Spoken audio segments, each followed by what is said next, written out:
नमस्कार दोस्तों, मैं हूँ नीतू और मेरे चैनल में आपका स्वागत है। तो आज का वीडियो किस बेस पे है? आज का वीडियो है पेरेंटिंग पे। यस, पेरेंटिंग पे। और मैं ये क्यों बोल पा रही हूँ? क्योंकि मैं एक वर्किंग मदर हूँ और उसके अलावा उसके अलावा मैं एक माँ हूँ। तो माँ को ये बहुत ज़रूरी है और मैं इस एरा की माँ हूँ। तो इसके लिए मुझे बहुत इम्पोर्टेंट है कि क्योंकि मैं अपने बच्चे को लिमिटेड टाइम दे पा रही हूँ, मैं उसके पास पूरा टाइम अवेलेबल नहीं हूँ, तो मुझे ये ज़रूर जानने की ज़रूरत है कि मैं अपने बच्चे को अच्छा फ्यूचर कैसे दे सकती हूँ। कैसे मैं जो उसके साथ लोग रह रहे हैं, जो जो उसके साथ उसके अपने हैं, उनको कैसे वो उनको सिक्योरिटी उस बच्चे को सिक्योरिटी दे और बच्चा सिक्योर फ़ील करे। अदर देन दैट वो कैसे लर्न करे और किस तरह से वो अपने आप को डेवलप करके अपने आप को बिल्ड कर पाए और फिर इस जो ये सेंचुरी है, इसमें अपने आप को शाइन कर पाए।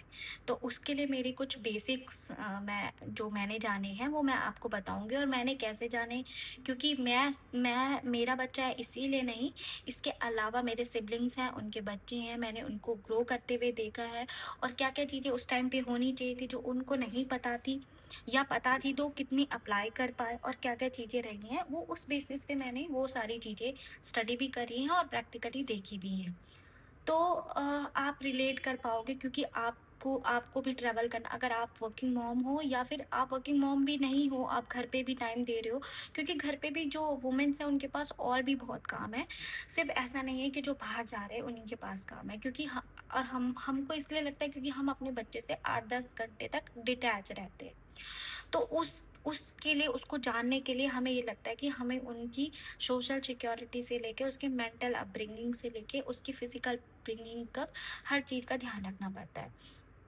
तो जो मैं आपको बताना चाहती हूँ, मेरे मेरी अंडरस्टैंडिंग में सबसे पहले जब बच्चे का 0 टू 5 इयर्स है या जो वो बच्चा हुआ है, तो उसको हमें इमोशनली सपोर्ट करना चाहिए। इमोशनली सपोर्ट करने से क्या रहेगा? आप ये सोच रहे हो, अभी हम उसको बोलते हैं, हम जैसे उसको बोलेंगे अभी जो जो हमारा जो हम चाह रहे हैं, मतलब जो मैं बताना चाह रही हूँ, जो बच्चे की जो सबसे पहले स्टेज होती है, उसको हम कहते हैं इमोशनल फाउंडेशन स्टेज, जो हम अभी बता सकते हैं। लेकिन अगर हमारे पुराने देखें, हमारे संस्कारों में देखें, तो वो है एक कॉस्मिक एनर्जी से रिलेट करता है, जिसे कहते हैं मून, चंद्रमा, भावनाएँ, ठीक है? तो अगर हम अपने बच्चे को सिक्योरिटी नहीं दे सकते, इमोशनल सिक्योरिटी, तो उसका मून इफ़ेक्ट होता है, उसका चंद्रमा इफ़ेक्ट होता है, उसकी वो एनर्जी खराब होती है। तो उस वो क्योंकि हम यहाँ पे हैं, बच्चा भी इस धरती पे, इस अर्थ पे है, लेकिन साथ में हमारा कॉस्मिक एनर्जी तो है ही है। उस पे आप बिलीव करने वाली बात नहीं है, लेकिन जो है, जो साइंटिफिकली है, वो है। तो इस मून है, अर्थ है, उसी तरह से मून की भी एनर्जीज़ है और साइंस एनर्जीज़ पे ही काम करता है। तो सबसे पहले बच्चों को जो है वो इमोशनली सेफ्टी देना ज़रूरी होता है, उनको ट्रस्ट बिल्ड करना ज़रूरी होता है। ट्रस्ट बिल्ड होगा तो वो प्यार कर पाएँगे, बॉन्डिंग बन पाएगी और वो इनरली सिक्योर बन। अब आप कहेंगे कि अरे! इतने छोटे बच्चे को ये शब्द कैसे आएँगे? ये शब्द नहीं आएँगे, ये एक भावनाएँ हैं। हम कैसे व्यक्त करेंगे उनको? तो हम उनको व्यक्त करने के लिए, अगर कोई बच्चा, जैसे कि अगर कोई बच्चा रो रहा होता है, तो आपके घर में कोई बड़े लोग हैं तो बोलेंगे, "अरे! इसे गले लगा लो, इसे थपथपा दो।" तो वो एक क्या है, इमोशनल उसको सेफ्टी मिल रही है, उसको हृदय से लगा लिया है। उसको हृदय से कोई भी लगा सकता है, उसको माँ लगा सकती है, उसके पापा लगा सकते हैं, उसके दादा-दादी लगा सकती है, उसकी मौसी लगा सकती है, उसकी बुआ लगा सकती है। और अगर ये सब अवेलेबल नहीं है तो कोई ऐसा पर्सन जो आपका दोस्त हो, पड़ोसी हो, जो काफ़ी एक्सपीरियंस्ड हो, तो जब वो बच्चे को हृदय से लगाता है तो उसको वो इमोशनल सेफ्टी मिलती है। वो ट्रस्ट बिल्ड करता है, किसी पे भी वो ट्रस्ट कर सकता है। लेकिन वो माँ के साथ उसकी भावनाएँ जुड़ी होती हैं, क्योंकि वो माँ को एक पार्ट मानता है अपनी बॉडी का जब तक कि वो 6 महीने का होता है। तो उसके अगर वो उस प्यार को, उस सेफ्टी को फ़ील करेगा तो वो लव, बॉन्डिंग और इनर सिक्योरिटी आएगी। लेकिन अगर उसी स्टेज में अगर हम बच्चे को इग्नोर करेंगे और उसको इग्नोर करेंगे कि अरे ये रोता ही रहता है, अरे इसको पता नहीं बच्चा बार-बार रोता है।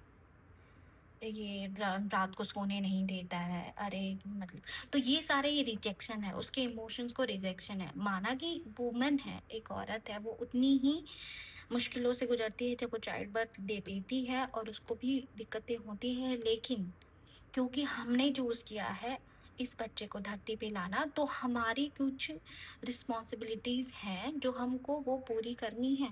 तो उसकी इमोशनल सेफ्टी, सिक्योरिटी हमारे लिए। तो अगर आप बच्चे का इमोशनली सिक्योर होगा, तो उसका मूड स्ट्रॉन्ग होगा, तो वो आपको आगे जाके वो इमोशनली इंटेलिजेंट हो पाएगा।